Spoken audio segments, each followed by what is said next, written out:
High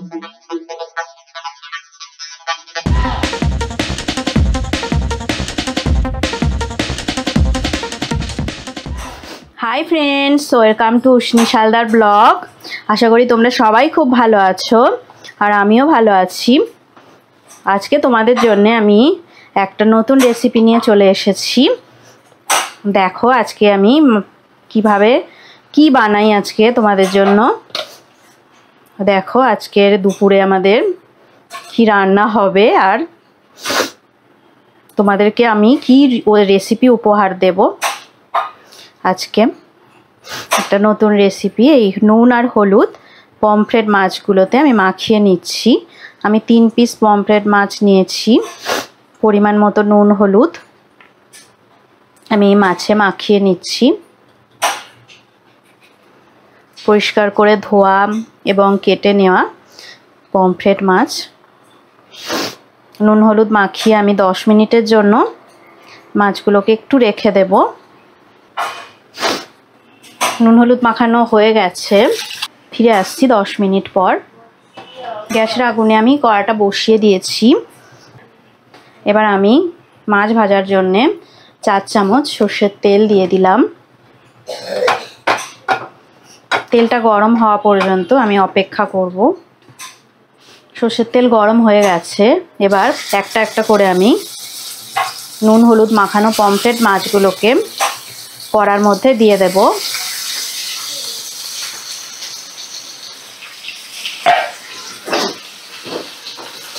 মাছগুলোকে এবার আমি একটু উল্টে দেব। এক সাইডটা ভাজা হয়ে গেছে আর এক সাইডটা একটু ভালো করে ভেজে নেব।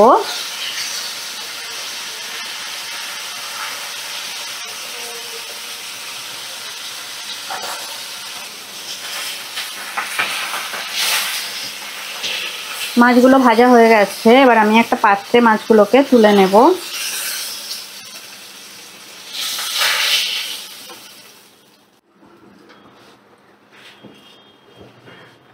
এবার ওই একই কড়াতে আমি একটু তেল দিয়ে দিলাম, আর 2 চামচের মতো সর্ষের তেল দিয়ে দিলাম। এবার আমি স্লাইস করে কাটা পেঁয়াজ দিয়ে দেব। একটা মিডিয়াম সাইজের পেঁয়াজ কেটে নিয়েছিলাম। কিছু কাঁচা লঙ্কা, চেরা কাঁচা লঙ্কা দিয়ে দিলাম। কুচানো টমেটো দিয়ে দিলাম, একটা ছোট সাইজের টমেটো। সব উপকরণ একটু ভালো করে নাড়াচাড়া করে নেব 2 মিনিটের জন্য।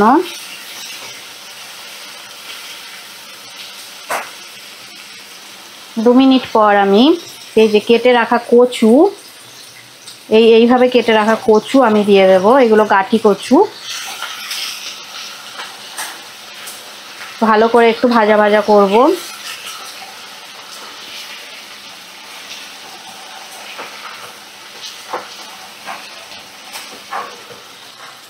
পরিমাণ মতো নুন দিয়ে দেব। পরিমাণ মতো হলুদ গুঁড়ো দিয়ে দেব। ফ্লেমটাকে মিডিয়ামে রেখে আমি এগুলো ভালো করে কষিয়ে নেব।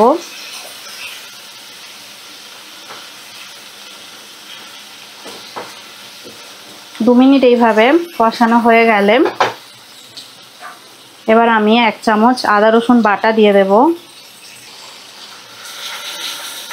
2-3 মিনিট এইভাবে নাড়াচাড়া করার পর আমি এটা চাপা দিয়ে দেব। একদম লো ফ্লেমে 7 মিনিটের জন্য আমি চাপা দিয়ে রাখলাম। 7 মিনিট হয়ে গেছে। এবার আমি ঢাকাটা তুলে নিলাম। তেল ছেড়ে দিয়েছে, কষানো হয়ে গেছে, তেল একেবারে ছেড়ে দিয়েছে কচু থেকে। তো একদম দেখো কষা কষা হয়ে গেছে। এইবার আমি এতে একটু জল দিয়ে দেব। পরিমাণ মতো জল দিয়ে দেবো। দেখো আমি 1.5 কাপ জল দিয়ে দিলাম। কচুগুলো সিদ্ধ হবার মতো জল দিয়ে দিলাম।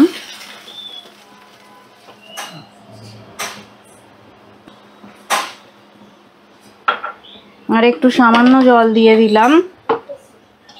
এবার আমি ঢাকা দিয়ে একদম লো ফ্লেমে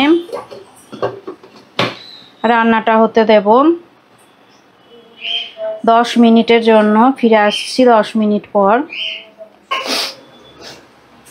10 মিনিট হয়ে গেছে, এবার আমি ঢাকাটা খুলে নিলাম। এবার ভেজে রাখা মাছগুলো আমি এতে দিয়ে দেব। কচুগুলো একেবারে বয়েলড হয়ে গেছে। সব মাছগুলো আমি একটু দিয়ে 2 মিনিটের জন্য আর একটু চাপা দিয়ে রেখে দেব। কচু দিয়ে পমফ্রেট মাছের ডালনা একেবারে রেডি হয়ে গেল। তোমরা এই পমফ্রেট মাছ আর কচুর ডালনা কোনো সময় ট্রাই করে দেখো। এটা গরম ভাতে, ধোঁয়া ওঠা ভাতের সাথে দারুণ লাগবে খেতে। ধোঁয়া ওঠা ভাত দিয়ে একেবারে জমে যাবে। আমি ঠিক 1 মিনিটের জন্য একটু ঢাকা দিয়ে রেখে দেব মাছ দিয়ে, তারপরে এটা সম্পূর্ণ রেডি হয়ে যাবে। 1 মিনিট হয়ে গেছে, এবার ঢাকাটা আমি খুলে নিলাম আর গ্যাসের ফ্লেমটাকে আমি একেবারে বন্ধ করে দিলাম। পমফ্রেট মাছ দিয়ে কচুর ডালনা একেবারে রেডি হয়ে গেল। মাছগুলোকে একটু আমি উল্টে পাল্টে দেব।